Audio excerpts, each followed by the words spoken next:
Hello guys, welcome back to Adhyatman Institute. I am Manu Yogi, your physical education mentor.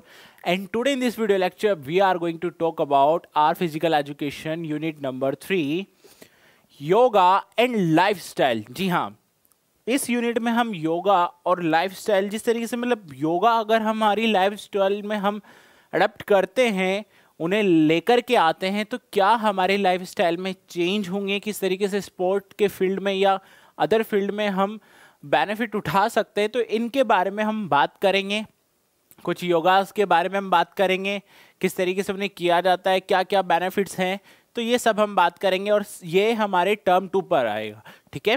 Term 2 जो है उसमें ये unit आने वाली है, यूनिट नंबर 3 फिजिकल एजुकेशन की। किस तरीके से इसके सब्जेक्टिव क्वेश्चंस आएंगे उनके बारे में हम बिल्कुल डिटेल में डिस्कस करने वाले हैं, ठीक है।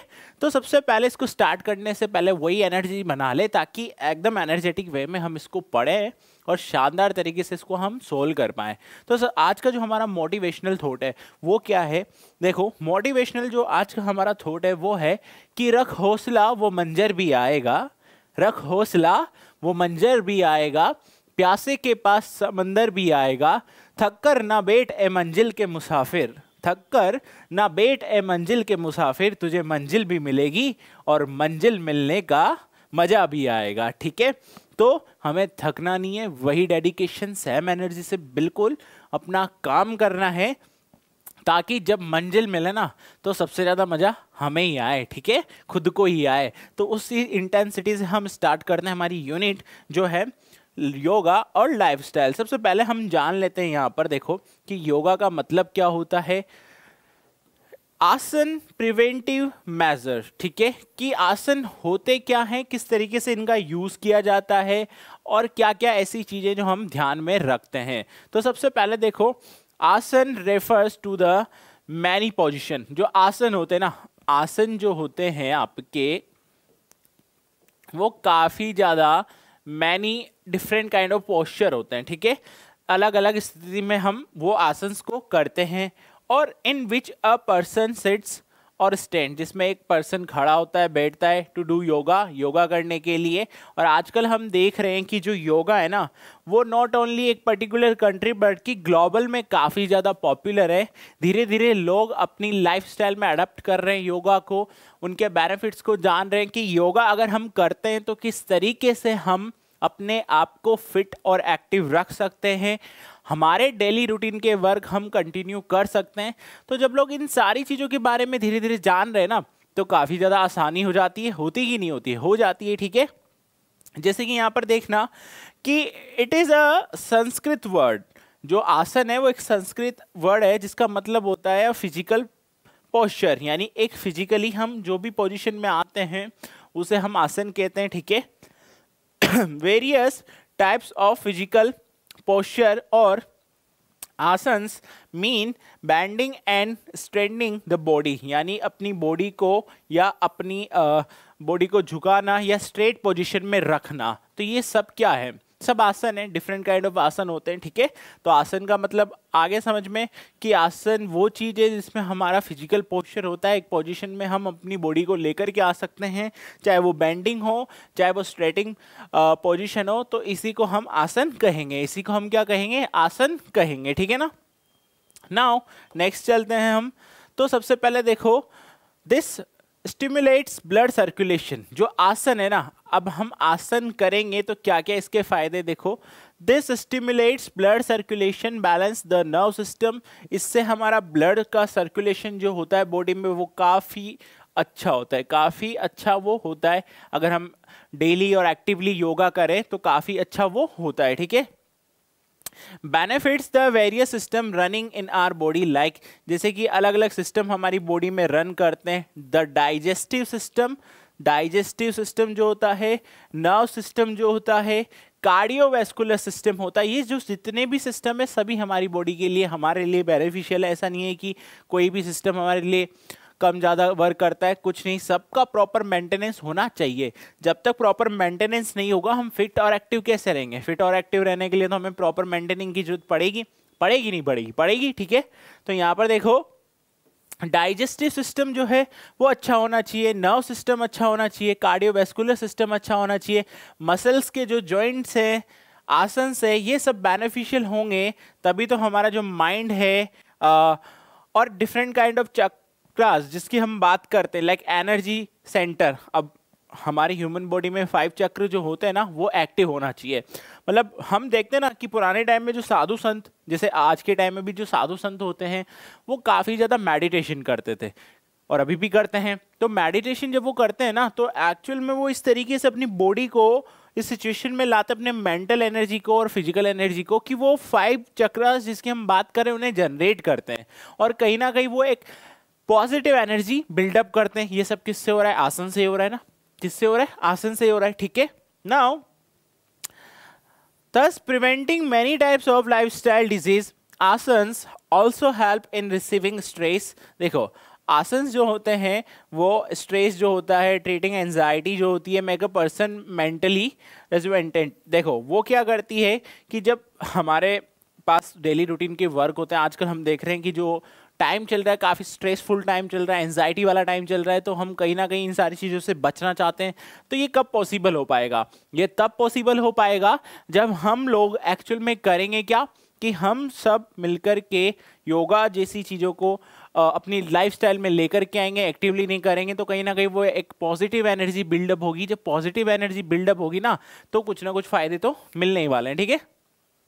नाउ इसके बाद देखो ओबेसिटी, सबसे पहले पढ़ेंगे ओबेसिटी क्या होती है, किस तरीके के आसन्स इसमें रिक्वायर होते हैं, किस तरीके के आसन्स इसमें रिक्वायर्ड होते हैं। अगर आसन्स ऐसे रिक्वायर्ड कौन कौन से आसन्स अगर हम डेली करें जिससे कि हमारी जो ओबेसिटी है वो कम हो जाए। क्या कम हो जाए? ओबेसिटी हमारी कम हो जाए। और ओबेसिटी अगर कम हो जाएगी तो काफ़ी अच्छा है, ठीक है। The excess weight or deposition of excess fats on the body is called obesity। यानी कि देखो एक आइडियल वेट होता है सबका, ठीक है, और उसी वेट के अकॉर्डिंग हमें हमारी बॉडी को मेंटेन करना चाहिए, फिट, एकदम फिट और फाइन। अगर ज़्यादा फेट परसेंटेज बढ़ गया, ठीक है, या ओवर ईटिंग हम करने लगे, तो वो वेट धीरे धीरे बढ़ता जाता है, ओबेसिटी, मोटापा बढ़ता जाएगा, ठीक है। वो एक तरीके से आपको अनहेल्दी लाइफ की तरफ लेके जाता है। मोटापा नहीं होना चाहिए, आपको बिल्कुल फिट एंड फाइन होना चाहिए, जिससे कि आपको लगे फिट और फाइन। जब आप रहोगे ना, तो आप ऑटोमेटिकली अपने लिए कौन सी एनर्जी प्रोवाइड कराते जाओगे? Positive energy. कौन सी एनर्जी? पॉजिटिव एनर्जी आप प्रोवाइड कराते जाओगे, ठीक है। जैसे कि अगर एक ओबेसिटी से आप सफ़र करते हो तो it leads to various disease. ये बहुत सारी ऐसी डिजीज है जिसकी तरफ बढ़ता है, लाइक डायबिटीज़ जो होती हैं, हार्ट डिजीज जो होते हैं, heart attack kind of, hypertension हो गया, lowered pulmonary functions, lowers life expectancy। Obesity is a condition where your body mass index BMI is higher than 30, 30 से ज़्यादा, ठीक है। तो obesity बहुत सारी डिजीज के लिए कारण बनती है, ठीक है। कैसे? देखो हार्ट डिजीज हो जाती है, हार्ट अटैक काइंड ऑफ चीज़ें, ठीक है, डायबिटीज़, शुगर, ये अगर हमारे डेली रूटीन में आ जाए ना, तो हम क्या है कि किश्तों में जीना चालू कर देते हैं। किस में? किश्तों में। फिर हम अपनी बॉडी को सिस्टमैटिक तरीके से रन नहीं करा पाते, जो कि अपने आप में काफ़ी ख़राब बात होती है। हम चाहते हैं कि हम एग्जैक्टली अच्छे तरीके से जिएं, फिट और एक्टिव लाइफ जिएं। तो वो कब जिएंगे? जब हम ट्राई करेंगे। हम क्या करेंगे? ट्राई करेंगे। क्या चीज़ करने की? योगा करने की, अपने आप को एक्टिव रखने की, तभी तो जाके वो पॉसिबल है। अदरवाइज कैसे पॉसिबल है? नहीं है, ठीक है।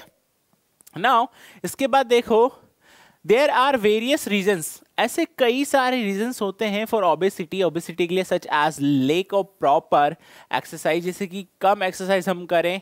ईटिंग हैबिट्स, देखो ईटिंग की जो हैबिट्स होती हैं खाने की, वो हमें कंट्रोल करनी चाहिए। ऐसा नहीं है कि आपका फिक्स टाइम होना चाहिए कब आप खा रहे हो, ऐसा नहीं कि दिन भर ही आप खाते रहे हो, ठीक है। अगर दिन भर देखो, जब आप खाना खाते हो, अच्छा अच्छा टेस्टी टेस्टी खाना खाते हो ना, तो आप बिल्कुल पता ऐसे हंसते हुए खाना खाते हो, बिल्कुल अरे मज़े आ रहे हैं, मज़े आ रहे हैं, ठीक है, क्या रहे मज़े आ रहे हैं, ऐसा खाना खाने में हमें क्या आ रहे हैं, मज़े आ रहे हैं। और वैसे माहौल में हम खाना तो खा लेते हैं, बस खाने का टेस्ट दे करके अरे वाह ये तो टेस्टी खाना है, बिल्कुल अंदर जा रहा है, और कहीं ना कहीं संतुष्टि, वो सेटिस्फिकेशन हमें मिल रही है उस खाने से। लेकिन हम ओवर ईटिंग कर रहे हैं। क्या कर रहे हैं? ओवर ईटिंग कर रहे हैं। जब हम ओवर ईटिंग कर जाते हैं ना, तो हमें आइडिया नहीं होता है, बस खाना खा रहे हैं, और फिर जब हमें रियलाइज होता है अरे हम तो मोटे हो गए, हम तो क्या हो गए, मोटे हो गए।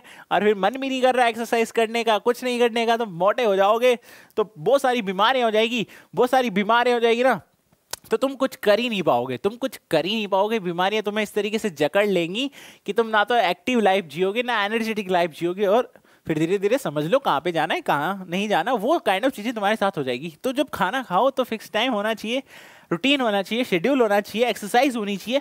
ये सारी चीज़ें हम, खाना खाओ ना, किसने मना किया, ऐसे हंसते हुए खाना खाओ, बट उतनी एक्सरसाइज भी करो, उतनी एक्सरसाइज करो, अपनी बॉडी को क्या रखो, मेंटेन रखो, ताकि फिट और एक्टिव लाइफ आप जियो। ठीक है, नाउ यहां पर देखो वापस से कि वो क्या कहते हैं दोबारा से कि males are high risk during age 29 to 35। जब मेल्स होते हैं वो 29 से लेकर के 35 की जो एज होती है ना, 29 से 35 की एज, और फीमेल्स की जो है वो 45 to 49, ये एज यहाँ पर, the risk increase with age, जैसे जैसे एज बढ़ती जाती है वैसे वैसे वेट, काइंड ऑफ डिजीज, ये सारी चीजें धीरे धीरे बढ़ती जाती है। Various asanas can be practised effectively to reduce weight. Various asanas can practice effectively, हम बहुत सारे ऐसे आसन्स रोजाना प्रैक्टिस कर सकते हैं जिससे कि ओबेसिटी क्या हो जाए, कम हो जाए, जिससे कि क्या हो जाए, ओबेसिटी कम हो जाए, हमारा जो वेट है वो रिड्यूस हो जाए, ओबेसिटी कंट्रोल हो जाए, and achieve a normal healthy condition of body, और हम आसानी से अपनी बॉडी को मेंटेन कर पाए, माइंड को मेंटेन कर पाए। The major asanas to control obesity are, अब देखो ओबेसिटी को कंट्रोल करने के लिए हमारे पास जो आसन है वो कौन कौन से हैं, वज्रासन, हस्तासन, त्रिकोणासन एंड अर्ध मत्स्येन्द्रासन। देखो हमारे पास ये चार हैं, कौन कौन से, वज्रासन, हस्तासन, त्रिकोणासन और अर्ध मत्स्येन्द्रासन। ठीक है, तो ये चार आसन हमारे पास ओबेसिटी में पढ़ने को हमें मिलेंगे। ठीक है, पढ़ते हैं एक एक करके। सबसे पहले हम पढ़ेंगे वज्रासन के बारे में। किसके बारे में पढ़ेंगे, वज्रासन की। वज्रासन होता क्या है, वज्रासन क्या होता है, किस तरीके से इसका प्रोसीजर है। ठीक है, तो वज्रासन एक थंडर बोल्ट पोज होती है। कौन सी पोज होती है, थंडर बोल्ट। देखो मैं आपको बता दूं, सबसे पहले ये देख रहे हो ना, ये है आपका वज्रासन। यहाँ पे ये जो मैम है ये आपको डिटेल में एक्सप्लेन करेंगे कि वज्रासन क्या होता है। तो सी दिस कि जो वज्रासन है, हाउ टू डू, कैसे करें। तो आपको इस पोजीशन में बैठना है, यानी कि place the hand on the knee. जब आप बैठोगे ना तो आपको अपनी नीज इस तरीके से बेंट करने, ठीक है, और अपने हाथों को अपने नीज के ऊपर रखने। आपको अपने पहले तो आपको अपने नीज को फोल्ड करना है, इस तरीके से क्या कर देना है, फोल्ड कर देना है। ठीक है, और आपके जो टोज है ना उनको मेट पर आप इस तरीके से रखो। मेट पर किस तरीके से रखो, इस तरीके से। ठीक है, आपकी जो बैक है वो स्ट्रेट होनी चाहिए, ऐसा नहीं है कि कंफर्टेबल पोजीशन में आप हो। ठीक है, आपके आर्म्स भी स्ट्रेट होने चाहिए बिल्कुल, और जो हैंड्स है वो नीज पर प्लेस होने चाहिए। किस पे प्लेस होने चाहिए, नीज पर वो प्लेस होने चाहिए। ठीक है, तो इस तरीके से वो करना है। वापस से यहाँ पे एक बार प्रोसीजर डिटेल में देख लें कि it is done in a sitting posture. ये आपको बैठे बैठे करना है। वज्रासन कैसे करना है, बैठे बैठे वाली पोजीशन में आपको करना है। स्टैंड ऑन द नीज, घुटनों पर आपको सबसे पहले खड़े होना है, with the lower legs together and stretch backward, the two big toes crossing each other. अब आप जब बैठो ना तो किस तरीके से आपको अपने नीज को बेंट करना पड़ेगा और वो एकदम क्रॉस हो जाएंगे।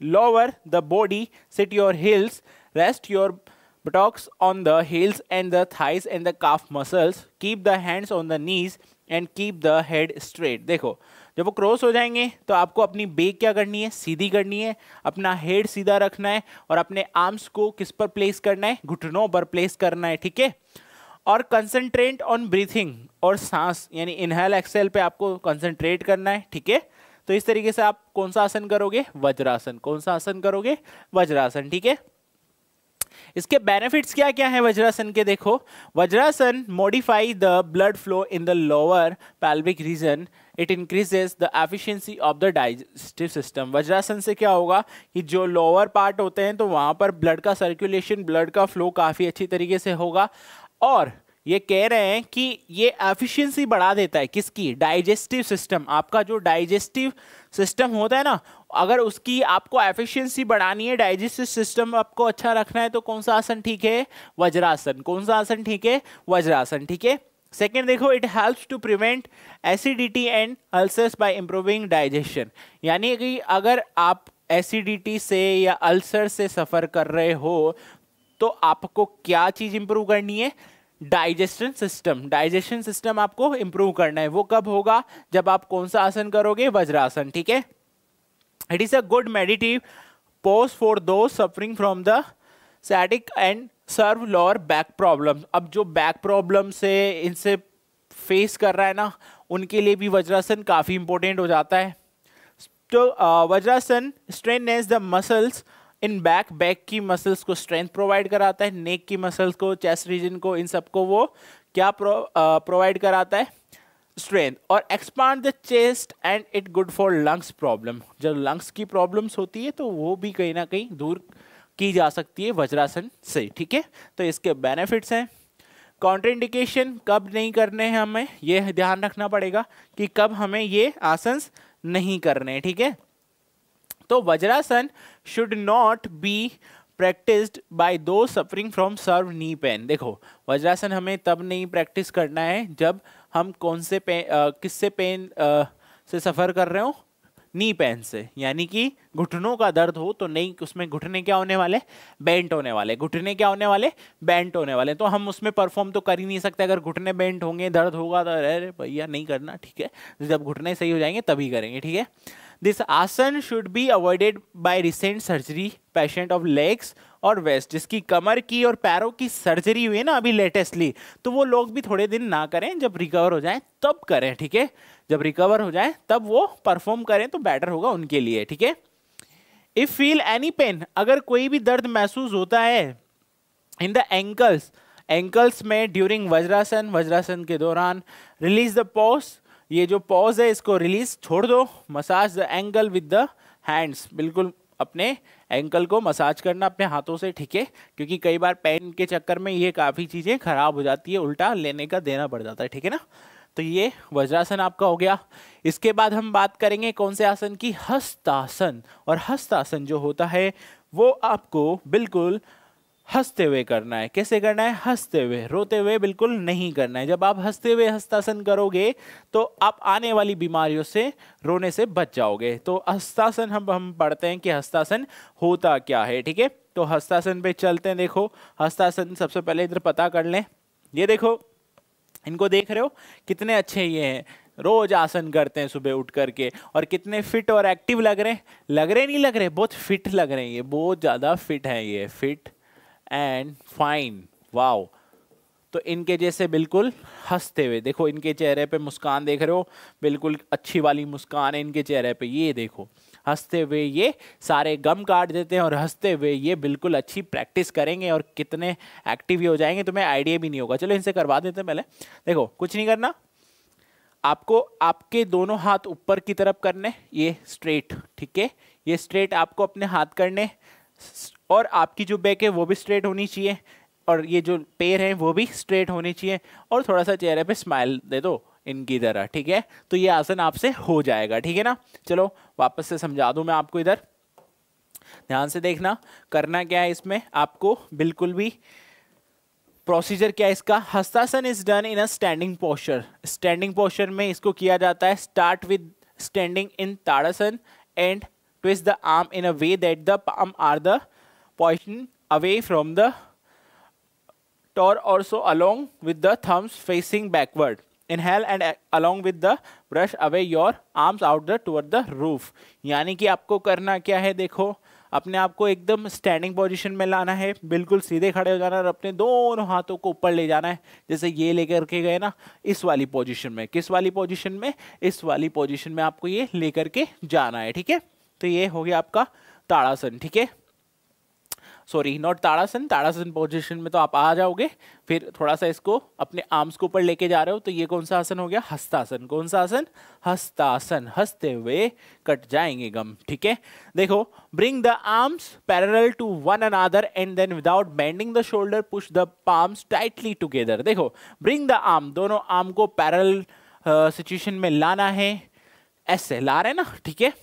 Shoulder push the palms tightly together, बिल्कुल टाइटली रखना है। एक्सपांड द एल्बोज, एल्बोज को बढ़ाना है कंप्लीटली। अब ऊपर की तरफ, then slightly slant your head backward, और अपने सिर को पीछे की तरफ, look at the thumbs, thumbs की तरफ देखना है, the shoulder blades needs to be slithered down the spine, excel along with the tightening the torso toward the front and the joints the hip and the standing in a forward bending position, यानी कि आपको आगे की तरफ रहना है, बिल्कुल chest थोड़ी सी आपकी बाहर, और एकदम स्ट्रेट आपको खड़ा होना है, एकदम स्ट्रेट आपको खड़ा होना है। ऐसा नहीं है कि बिल्कुल ऐसे पोज में खड़े हो, बिल्कुल आराम से, ठीक है। कौन सी पोज में खड़े हो, ऐसी पोज में आपको बिल्कुल भी नहीं खड़े होना है, ठीक है ना। तो ये ध्यान में रखना है, ओके। इसके बेनिफिट्स क्या क्या हैं जब आप हस्तासन करोगे तो, it stretches the complete body and provide a good massage to arm. देखो ये क्या है कि काफ़ी अच्छा बॉडी पोस्चर कर देता है, arms, spine, upper and lower back जो होती है, एंकल्स, हैंड, शोल्डर, काफ मसल्स और थाइस, सबका मतलब एक तरीके से मसाज हो जाता है, वार्म अप हो जाता है। क्या हो जाता है, वार्म अप ये हो जाता है, ठीक है। जब वार्म अप हो जाता है तो फिर मजे मजे, क्या फिर मजे ही मजे, ठीक है ना। इट स्ट्रेचेस द ऑर्गन्स, ये ऑर्गन्स को स्ट्रेच करता है, ऑफ द स्टोमक, स्टमक की जो ऑर्गन्स होती है उन्हें स्ट्रेच करता है, एज अ रिजल्ट, और result change the digestive system, और आपका जो डाइजेस्टिव सिस्टम है ना वो काफ़ी मस्त हो जाता है। क्या हो जाता है, काफ़ी मस्त वो हो जाता है। Increase the capacity of lungs, अरे भैया ये लंग्स की जो कैपेसिटी है ना उसको बढ़ा देता है। और क्या चाहिए तुम्हें फिर, योगा तुम्हें सारी चीजें दे रहा है, तो करो योगा और अपने आप को फिट करो, एक्टिव करो, ठीक है। द आसन helps in enhancing the blood circulation of the body, और जो आसन है ना वो ब्लड सर्कुलेशन बॉडी का उसको भी इनहांस करता है, अजीब बढ़ा देता है, ठीक है। It helps in enhancing the body posture, body posture को काफी मस्त वो कर देता है। It helps in alleviating nervousness and मेनोक्ली along with the providing a sense of achievement, बिल्कुल आपके मेंटली भी वो काफी बेनिफिट प्रोवाइड करवाएगा। कौन सा आसन, अरे हंसता हुआ आसन, यानी कि हस्तासन। कौन सा आसन, हस्तासन, ठीक है, ये याद रखना। नाउ कॉन्ट्राइंडिकेशन क्या है भैया, कब नहीं करना है हस्तासन, बता देते हैं। देखो, इन केस ऑफ शोल्डर और नेक इंजरी, जब आप किसी शोल्डर से या नेक इंजरी से या एक्सपीरियंसिंग डिजीनेस से सफर कर रहे हो while starring upward, and in case of any other medical concern, देख लेना कि शरीर में आपको किसी टाइप की कोई इंजरी ना हो, किसी पेन से आप सफ़र नहीं कर रहे हो, तब नहीं करना है, बिल्कुल नहीं करना है। थोड़ा सा आराम ले लो, फिर कर लेना आराम से, लेकिन करना जरूर है जब सही हो जाओ, एक्टिव हो जाओ, ठीक है। इसके बाद आगे बढ़े, और आगे हम कौन सा आसन देखते हैं, देखो त्रिकोण आसन। कौन सा आसन देखेंगे, त्रिकोण आसन। त्रिकोण बन जाएगा, क्या बन जाएगा, ट्राइंगुलर, त्रिकोण बन जाएगा। बना दे त्रिकोण, देखो मैंने तो बना दिया त्रिकोण। ट्रायंगल पोज हमें करना है, कौन सा पोज करना है, ट्रायंगल पोज हमें करना है। चलो देखते हैं किस तरीके से बनता है। अजी देखो ये तो बहुत टफ लग रहा है, ये टफ है बट इतना भी मुश्किल नहीं, करेंगे इसे, ठीक है। मैडम यहाँ पे देखो बता रही हैं आपको किस तरीके से ही आपको करना है। देखो आपको क्या करना है, आपको इस वाली सिचुएशन में सबसे पहले आ जाना है, अपने पैरों को थोड़ा सा आपको अलोंग करना है, और ये जो पैर हैं स्ट्रेट वाली पोजीशन में होंगे।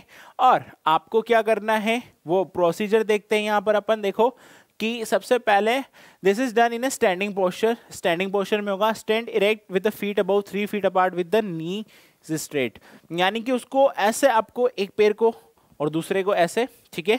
Rise both hands till they are in the line which each other parallel, opposite direction में आपको दोनों हाथों को ले जाना है। कहां पर, ग्राउंड में, ठीक है।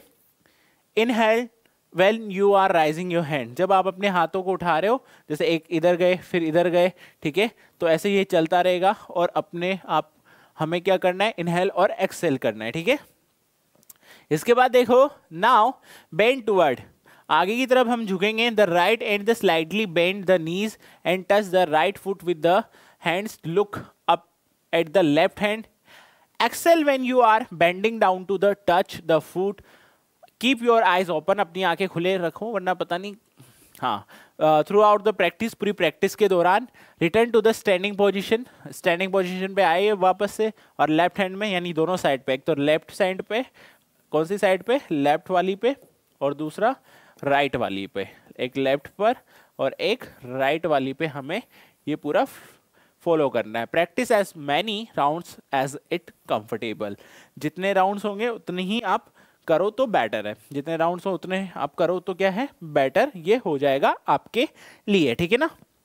इसके बेनिफिट्स देखो क्या है, बेनिफिट्स देख लेते हैं।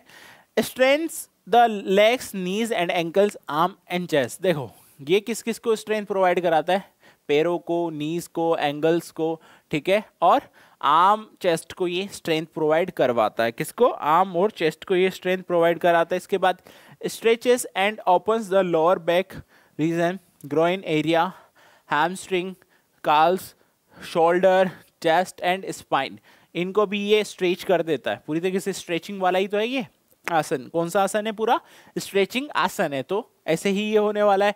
इसके बाद इंक्रीज मेंटल एंड फिजिकल, अब मेंटली और फिजिकली एनर्जी भी प्रोवाइड करवा रहा है। मतलब इस तरीके के आसन कितने अच्छे होते हैं ना, कितने औसम आसन है ना ये, इनको करोगे ना तो बिल्कुल मेंटली और फिजिकली तुम फिट हो जाओगे, ठीक है।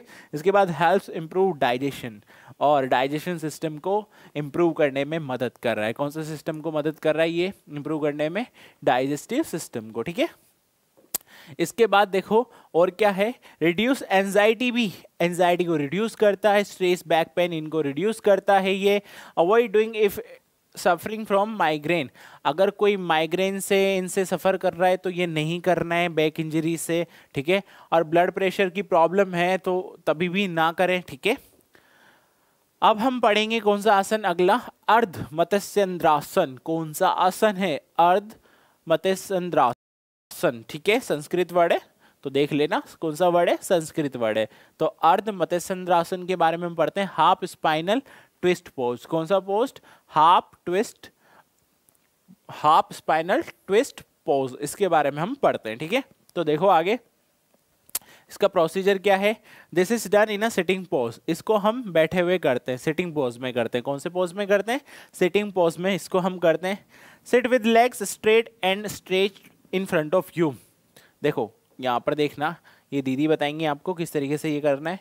चलो चलो चलो बताओ, बैठ जाना है बिल्कुल भी, और अपने एक नीज को तो ऐसे बैंड कर लेना है, दूसरे वाले को ऐसे हम इसके ऊपर से निकाल करके क्रॉस कर लेंगे। आपका एक हाथ इस वाले ये जो फुट है इसको पकड़ेगा, दूसरा बैक जो पीछे की साइड है वहां पर वो चला जाएगा, ठीक है ना। तो वापस से देखते हैं, bend the right leg, right leg को आपको बेंड करना है, lift it and place it on the left side, और लेफ्ट साइड पे उसको प्लेस करना है, उसको पूरा लेफ्ट फुट पूरा स्ट्रेच करते हुए।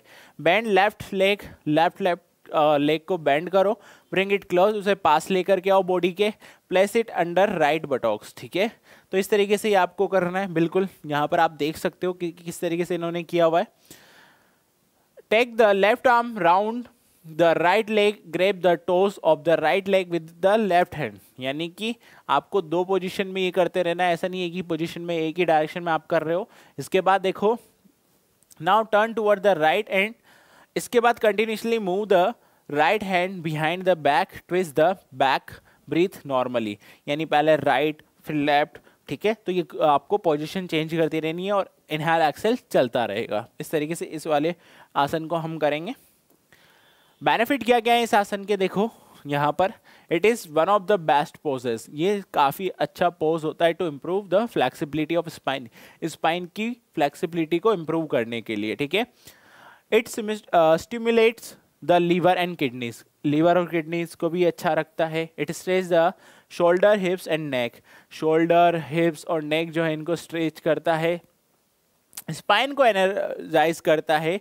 It simulates the digestive system fire in the belly, यानी कि जो बैले फैट होता है उसको भी कम करने में ये हमारी मदद करता है। कौन सा आसन, अर्ध मत्स्येंद्रासन, हमारी मदद करता है इन सबको ठीक करने में, ठीक है ना। तो ये तो हो गए इसके बेनिफिट्स। अब हम बात कर लेते हैं, देखो जो कि बैक की प्रॉब्लम से, अस्थमा की प्रॉब्लम से या किसी पेन से सफ़र कर रहे हैं उन्हें नहीं करना है, उन्हें बिल्कुल भी ये आसन नहीं करना है, ठीक है। और देखो यहाँ पर अवॉइड ड्यूरिंग प्रेगनेंसी, ठीक है, जो प्रेगनेंसी या पेट की प्रॉब्लम से सफ़र कर रहा है, स्टमक की, एब्डोमेन वाली से, तो उन्हें भी नहीं करना है। People with the heart, abdominal और ब्रेन सर्जरी, ये भी इस आसन को अवॉइड करेंगे। Avoid those who are having peptic ulcer और हर्निया, जो हर्निया की बीमारी से इनसे सफर कर रहा है वो भी इस आसन को नहीं करेंगे। कौन सा आसन है ये? अर्ध मत्स्येंद्रासन। कौन सा आसन हो गया हमारा? अर्ध मत्स्येंद्रासन। ठीक है, तो ये था ओबेसिटी के लिए। ओबेसिटी क्या होती है, उसके लिए कौन कौन से आसन हैं, ये हमने इसके लेक्चर 1 में पढ़ लिए। ठीक है, कौन से लेक्चर में पढ़ लिए? लेक्चर 1 में। यानी कि जो हमारे टर्म 2 में यूनिट नंबर 3 आ रही है, योगा एंड लाइफस्टाइल, तो उसके फर्स्ट लेक्चर में हमने आसन क्या होते हैं और ओबेसिटी क्या होती है, ओबेसिटी को दूर करने के लिए हमने यहाँ पर पढ़े 4 योगा आसन, वज्रासन, इसके बाद हस्तासन, फिर हमने पढ़ा कौन सा आसन? अर्ध मत्स्येंद्रासन, और फोर्थ जो आसन हमने इसमें पढ़ा था वो है कौन सा आसन है हमारा? वो है हमारा त्रिकोणासन। ठीक है, तो ये आसन हमने किस में पढ़े? लेक्चर 1 में, यूनिट नंबर 3 के लेक्चर 1 में हमने ये ओबेसिटी वाले 4 आसन के बारे में पढ़ लिया। ठीक है, और इसी के लेक्चर 2 में हम डायबिटीज से रिलेट बात करेंगे। किससे बात करेंगे? डायबिटीज से रिलेट की डायबिटीज होती क्या है और कौन कौन से आसन उसमें होते हैं। ठीक है, कौन कौन से आसन उसमें होते हैं, तो उनके बारे में हम किस में बात करेंगे? लेक्चर 2 में बात करेंगे। ठीक है, आई होप आपको बिल्कुल समझ में आया होगा। ओके।